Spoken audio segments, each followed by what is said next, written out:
જૂનાગઢ જિલ્લામાં મહાપાલિકાની સાથે 6 નગરપાલિકાની ચૂંટણી માટે પણ વહેલી સવારે મતદાન શરૂ થઈ ગયું છે, જેમાં જિલ્લા વિસાવદર, માણાવદર, બાટવા, વંથલી, માંગરોળ અને ચોરવાડ પાલિકાની કુલ 160 બેઠક માટે 378 ઉમેદવારો મેદાનમાં છે।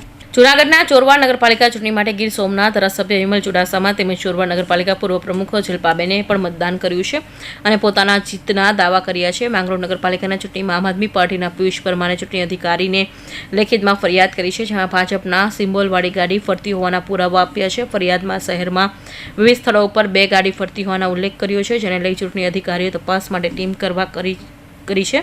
તો આ અંગે શહેર ભાજપ પ્રમુખ દિનેશ સોમૈયાએ ખુલાસો કરતા જણાવ્યું કે આમ આદમી પાર્ટી હાર ભાડી ગઈ છે, એટલે ખોટી ફરિયાદો કરે છે।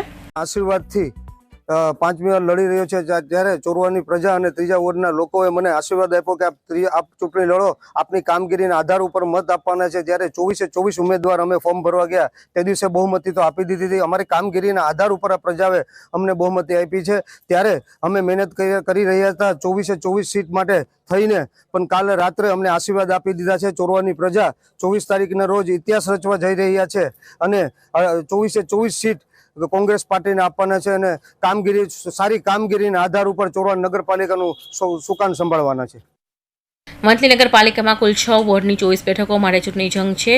6250 પુરુષ મતદાર અને 6100 સ્ત્રી મતદાન મળી કુલ 12350 મતદારો છે। માણાવદર નગરપાલિકાની 7 વોર્ડની 28 બેઠકો માટે ચૂંટણી જંગ છે, તો વિસાવદર નગરપાલિકાના 6 વોર્ડની 24 બેઠકો માટે ચૂંટણી જંગ છે, જેમાં 8307 પુરુષ મતદાર છે અને 7875 સ્ત્રી મતદાર મળી કુલ 16182 મતદારો છે। ચોરવાડ નગરપાલિકાના 6 વોર્ડની 24 બેઠકો માટે પુરુષ મતદાર 10321 અને સ્ત્રી મતદાર 9963 મળી કુલ 20284 છે। કૌશિક પટેલનો report, Hind TV news, Surat.